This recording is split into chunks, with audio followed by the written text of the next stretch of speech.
Hello and welcome to the Starting Sisters series, the series where we go from your first purchase to your first 2,000 point army list and everything in between for the forces of the Adeptus Mechanicus, also known as the Sisters of Battle. In this video, we'll be taking a look at the Canoness, the Palatine, and the new Blessings of Faith, and how all those things function within a Sisters of Battle army. The Canoness has seen several changes going into the 9th edition. The first of those changes is that you're only allowed one Canoness per detachment. Gone are the days of multiple Canonesses in one detachment with multiple relics and warlord traits spread across the different canoni. Though with that change, they have introduced the new Palatine model, which does make a decent enough substitute for additional Canonesses, and we'll cover that later in the video. To begin with, the Canoness starts at 65 points, being armed with a plasma pistol, a power sword, a rod of the office, and frag and crack grenades. She can be reduced down to as low as 50 points if you remove all the special war gear and replace it with the basic options of a bolt pistol and a chainsword. This makes the Canoness an incredibly low costing option whether or not you take the special war gear, and considering how many different options she has, she can become a little expensive, though at the same time, for the points you pay, you get quite a powerful unit. So what do you get for those points? Well, to start off, you get a rather potent stat line of a 6-inch movement, a 2+ weapon and ballistic skill, as well as 5 wounds, a 3+ normal save, and a very durable 4+ invulnerable save thanks to her Rosarius. The one thing to keep in mind is her toughness is only 3, but the Canoness can still be rather durable, despite her low toughness, thanks to the various options that she can take, and her rather solid invulnerable save, which is one of the best in the game. So now we have a general idea of what the Canoness stat line looks like. Let's take a look at her different war gear options. To begin with, that Rod of Office gives her one special ability that says in your command phase, you can select one friendly order core unit or character unit within 12 inches of the bearer of the Rod of Office, and until your next command phase, they can reroll hit rolls of 1. While the rod is a decent enough item, it is a little bit awkward on the Canoness, as the Canoness has an aura called Lead the Righteous, which gives friendly order core units within 6 inches the same benefits as the rod. The rod does benefit from being able to help characters and not just core units, as well as having a longer range and persisting even if the target moves out of range after receiving the benefit. But it does cost points, so it's not exactly a free perk that you're getting on the Canoness. However, it does enable some mobility on your units, which is always a nice thing to have. And I should mention that the Lead the Righteous aura is a rather powerful ability on a unit that can actually cost as low as 50 points if a minimal build is taken, and that model has a rather survivable profile even with the minimum point allocation. As such, the Canoness is one of the more powerful buff units just with that ability alone, considering her very low points cost. Now, if you don't want to spend the points on the Rod of Office, you can always remove it from the Canoness, and if you choose to remove the Rod of Office, you do get to select from different war gear options, which is a benefit in itself, as all of a sudden you can replace her plasma pistol and power sword with different options. As such, this is usually the reason why you would remove the Rod of Office, as the various war gear options are rather good on the Canoness. So let's take a look at what the different war gear options she has. To begin with, we'll start by looking at the range weapons, and for range weapons you can take the very popular bolt pistol to reduce the points cost of the Canoness, as mentioned before, and the bolt pistol will help with the minimal build on the Canoness. You can inversely take an Inferno pistol for the same price as the plasma pistol, which reduces her range to 6 inches from the previous 12 inches, but gives her a single pistol shot with a strength of 8, 4 armor penetration, and d6 damage, as well as gaining +2 damage if she's within half range of that 6 inches. The Inferno pistol is a good enough option, and I'd probably prefer it if I'm taking a special pistol option on the Canoness, as it's an incredibly hard-hitting pistol that essentially functions as a melta-weapon. And as we know, melta-weapons are some of the strongest weapons within the game currently. The final special option in terms of range weapons that the Canoness can take that's rather interesting is the Condemner Bolt Gun, which will increase the points cost of the Canoness as it's the most expensive ranged option that she has access to. It has 2 modes you can choose from, or you can fire both, but if you choose to fire both, you'll have a -1 hit modifier when making your rolls. The first mode of the Condemner Bolt Gun is simply a regular bolter profile, so nothing especially impressive, and the second mode has the same range as a bolter at 24 inches, but only 1 assault shot at strength 4, 1 armor penetration, and 2 damage. It also has a special rule which says each time an attack with this profile is allocated to a Psyker model, that model's unit suffers D3 mortal wounds, which can be okay if there are a lot of Psykers in the meta. However, remember that unlike the relic version of the Condemner Bolt Gun, this has a much harder time targeting Psykers specifically, as it cannot naturally ignore things like Lookout Sir or specifically target Psyker units. The Canoness also has a couple of options as well to replace out her power sword for her rather high volume of 4 attacks, which is by no means bad, though a little on the weak side, as she only has 4 strength when wielding the power sword. The first of those melee options is that for a slight points increase, she can be armed with the Blessed Blade that has the same 3 armor penetration, but brings her up to that all-important 5 strength in the current meta so that she can better fight against toughness 5 enemies much more efficiently. And the Blessed Blade also increases her damage output from 1 to 2, which is nice as well. Though do keep in mind, the meta does have a lot of ways of reducing the damage profile by 1, so in many cases, that 2 damage is only going to put out 1 damage, though in many other cases, it'll be perfectly fine as well. And there are ways to increase that damage even further, so that 2 damage is not necessarily irrelevant even when fighting against units that might have abilities such as Disgustingly Resilient or Enduring Will. If you're interested in a melee Canoness, the Blessed Blade is definitely a great choice, and probably the one that you'll usually take in most situations. If on the other hand you're trying to make your Canoness the lowest costing option, she can take the Chainsword, which gives her 1 additional attack, but only at her normal 3 strength and no armor penetration, which is rather weak, and in the situation that she has a Chainsword, she's probably going to be more of a durability character that can withstand a lot of damage while sitting on an objective and buffing units, as opposed to one that is used for her offensive capabilities.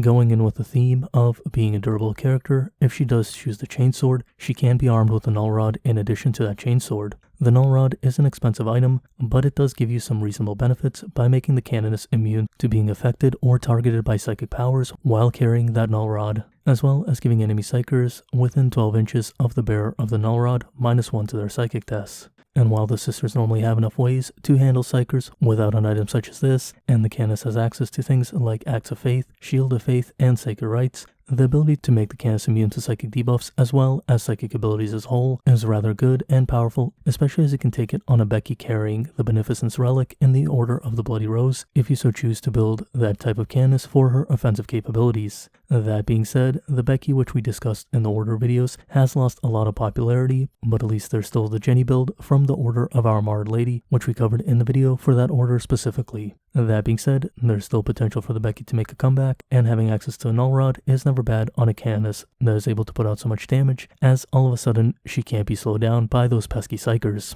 Speaking of these different builds, such as the Becky or the Jenny, they specifically exist because the Canoness is able to carry relics and traits so effectively. So while you can't easily stack Canonesses as you used to be able to before, there's still a good option for these powerful builds. They're also not all offensive builds, as something like the Mantle of Saint Ophelia, which is only available to the Canoness, is a defensive relic that states that damage allocated to the bearer of the mantle is set to 1. This is a great relic for taking high damage hits that can truly frustrate opponents, especially when you consider the solid invulnerable save that the Canoness has. But do keep in mind that this relic is rather weak against high volume of 1 damage firepower for obvious reasons, and the meta has quite a lot of that can take advantage of her low toughness. There's also a new addition in the 9th edition codex to things that the Canoness can take, which is the Blessing of the Faithful that we mentioned earlier in this video, but we'll take a look at those later in the video as they apply to the Palatine as much as they do to the Canoness. And to wrap up the Canoness, she's a low cost HQ choice that has a very solid stat line as well as a ton of options when it comes to war gear, relics, traits, and abilities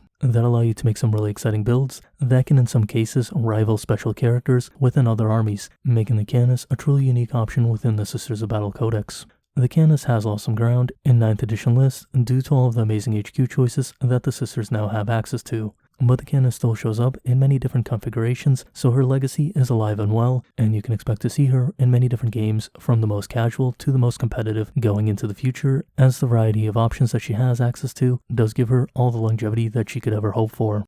Moving on from the Canoness, we come to the Palatine. The Palatine is sort of like the little sister of the Canoness, being a good option for relics and traits as well as sharing a lot of other similarities, but costing only 45 points and coming armed with a bolt pistol, power sword, and frag and crack grenades, sorta like the Canoness does. Like the Canoness, the Palatine has a 6-inch movement speed, a 2+ weapon and ballistic skill, a toughness of 3, a 3+ base save, and a 4+ invulnerable save thanks to her Rosarius as well. However, the Palatine only has 4 wounds and 3 attacks, as well as 1 less leadership than the Canoness, so her stats are definitely a little bit lower than that of the Canoness for the reduced points cost. The Palatine does come with access to things like the Acts of Faith, Sacred Rites, and Shield of Faith, just like the Canoness does, and most other sister units have access to those as well. The Palatine also has a more limited option of weapons that she can take, only being able to swap out her bolt pistol for a more expensive plasma pistol, and she has no standard melee weapon upgrades. though interestingly enough, there is some consideration that must be taken with the power sword if you're planning to utilize the Jenny build in the Order of Our Marred Lady, because while the Canoness has more attacks, she also has the option to take the Blessed Blade, which makes her a very valid threat in itself.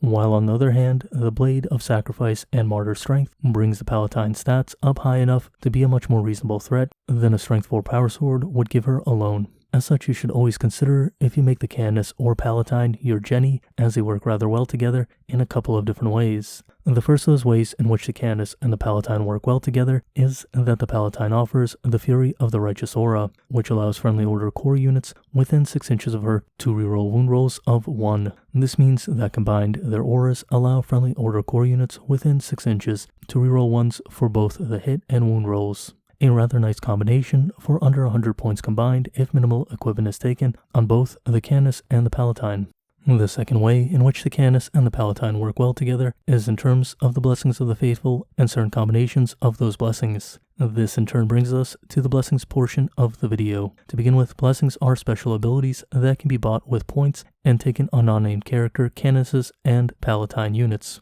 Each of these blessings can only be taken once, and each character can only carry one blessing. Each of these blessings has 2 parts, the first part being a continuous active benefit, which is always active on the unit with the blessing, and the second part being an activated miraculous ability that can be used in your command phase once a game by discarding a miracle die. The miraculous ability has a 1 inch, 3 inch, or 6 inch range, depending on the value of the miracle dice discarded, and only one miraculous ability can be activated each turn, meaning you're limited in terms of how you can use the second half of the blessings. I would like to make a note here that you don't want to activate the miraculous abilities at the 1 inch profile, because not only is it the lowest range, but in addition to that, you're discarding a miracle dice that has a value of 1 in the situation that you're using that 1 inch range. And usually you want to save the miracle dice that have a value of 1 for your morale test, so generally you're going to be discarding a 2 through 5 to get a 3 inch range. In some situations you will be discarding a miracle dice of 6 to get that 6 inch range when it is absolutely necessary, though in most cases the 3 inch range will probably be what you're going for.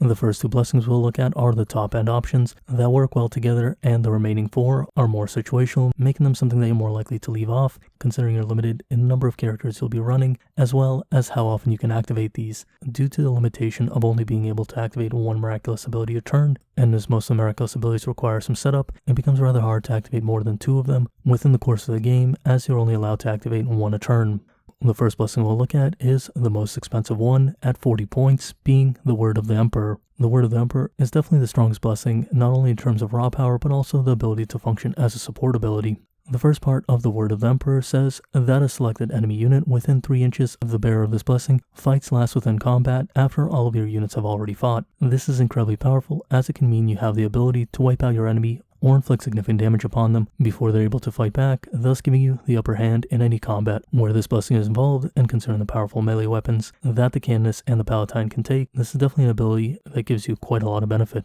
The miraculous part of the Word of the Emperor states that melee attacks of friendly Order core units and character units within range ignore invulnerable saves. This is also very powerful, especially when you consider something like the Blade of Sacrifice or the Blessed Blade, both of which have a very high armor penetration value, meaning that in a lot of cases, if you're turning off your opponent's invulnerable save within melee combat, all of a sudden you're essentially inflicting mortal wounds, and mortal wounds are an incredibly powerful thing to have access to, so this definitely gives you quite a lot of power within the turn that you activate it in. Though do keep in mind, you have to use this within your command phase, and it persists until your next command phase, meaning that you have to time this correctly, and you only have 1 use of it, so when you use this, you want to make sure that the target you're hitting is one that is of value, so that you can make the most of this, and so that this ability does not conflict with other blessings that you might want to use within that turn. The second strongest blessing is called Rapturous Blows, and Rapturous Blows works incredibly well with Word of the Emperor. To begin with, Rapturous Blows cost a total of 25 points, and the first part of Rapturous Blows says that you add 1 strength and 1 damage to the profile of any melee weapons that the bearer might have. This benefit does not work with relics, so it can't benefit something like a Beneficence or a Blade of Sacrifice,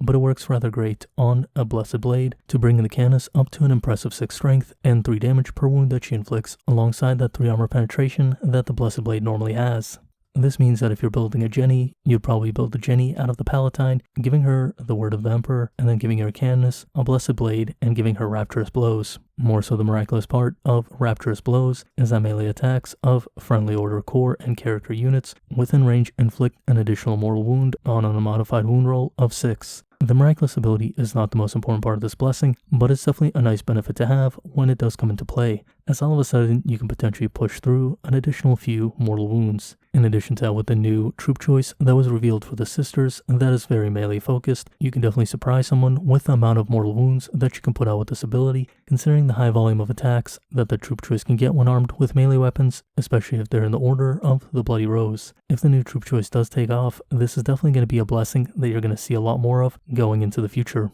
Now the next 4 blessings that we're going to look at are in no specific order, as they're all kind of middle of the pack, and while you might find some uses for them, they're definitely going to pale in comparison to the first 2 blessings that we looked at. They're absolutely monstrous in terms of how much power they can give a Canoness and a Palatine. The first blessing of the last 4 that we're going to look at is the Blinding Radiance. And Blinding Radiance costs 30 points to take, with the first part saying that enemy range attacks against the bearer of this blessing get -1 to their wound roll, and that's definitely a rather reasonable perk to have, as it can make your Canoness rather durable, especially when coupled with her invulnerable save and something like the Mantle of Saint Ophelia. And as such, you would probably want to use this on her durability Canoness as opposed to an offensive one, though there are some situations where you might end up using this on a hybrid build of some sort. The miraculous part of this blessing gives -1 to hit roll of enemy range attacks against friendly order core and character units within range of this miraculous ability. This blessing definitely can have some use, especially as a defensive option when protecting certain units against very heavily shooting armies.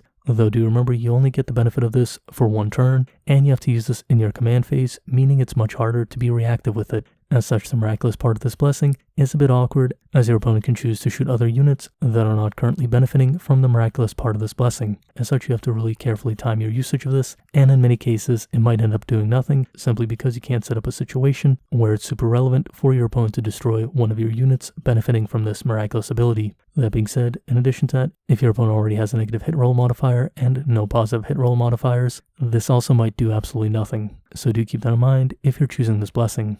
After Blinding Radiance, we have Righteous Judgment. Righteous Judgment costs 25 points, and the first part of Righteous Judgment allows you to ignore Lookout Sirs and deals an additional mortal wound on an unmodified roll of 6 to wound. This means you'll generally want this blessing on a unit with a high volume of shots, maybe on something like the Canoness with a Condemner bolt gun, as all of a sudden you'll be able to target those Psychers much more easily thanks to the benefit of all of a sudden being able to ignore the ability of Lookout Sir. In addition to that, the Condemner bolt gun can generate up to 3 shots within 12 inches thanks to the rapid fire profile of the bolt or part of the weapon. All of a sudden you can generate a couple mortal wounds throughout the game. I still don't think it's quite enough to be good enough, but it's something to consider at the very least.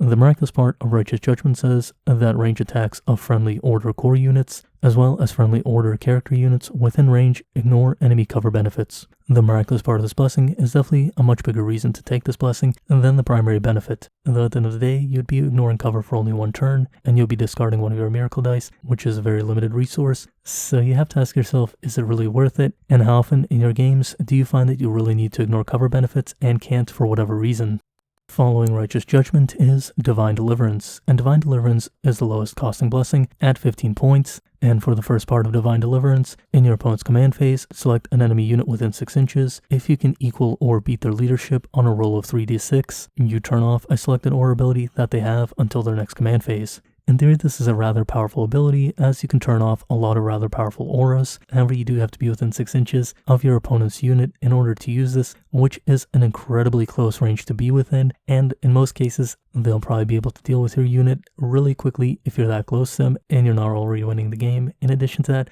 sometimes you might just roll really poorly and end up not beating their leadership at all, meaning that you do not turn off their aura ability, and now all of a sudden you're stranded right next to your opponent. That being said, in the situation where you're using this against auras within melee combat, this can have a lot more longevity, especially considering that the Canoness and the Palatine can be rather good melee threats. Though that being said, would you really want this over Rapturous Blows or Word of the Emperor, considering this ability also does nothing if there are no relevant auras on the enemy unit to turn off to begin with? I personally don't really think this is particularly good, but considering the low points cost, there might be some use for it at some point. The miraculous ability of Divine Deliverance says that range attacks of friendly Order core and character units within range that destroy an enemy model within an enemy unit reduce that enemy unit's leadership by 1 per model destroyed, up to a maximum reduction of 3 leadership until the end of the turn. I'm not that big of a fan of leadership modification abilities, though as we saw in the 2000 point Necron list video, sometimes people can find really creative uses for leadership modification, so maybe there's some kind of way of using this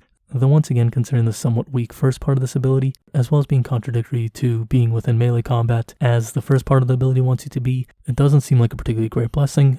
Finally, the last blessing is the Emperor's Grace, and the Emperor's Grace costs a total of 20 points, with the first part of this blessing being a rather unimpressive ability that it heals the bearer for D3 wounds at the start of your command phase, and each model can only be healed once per turn. This might have some kind of application with the Blade of Sacrifice in order to allow you to sacrifice wounds more consistently, but for 20 points, I don't really like it in comparison to other abilities that reduce the incoming damage. Maybe there's some use for durability Canoness or Palatine, but personally I just think there are better ways of achieving that, though I could definitely be wrong on that part as well. The miraculous part of this blessing says that attacks made against friendly order, core, and character units within range of this blessing's miraculous ability cannot reroll the hit, wound, or damage roll. This is a much more enticing part of this blessing, so maybe there are situations where you'd want it for this part, and the healing would just be an extra benefit. However, as I mentioned before, because you have to use these in your command phase, you can't use them as a reactive ability, and you have to make sure you're setting up for a specific turn where you think this will be relevant.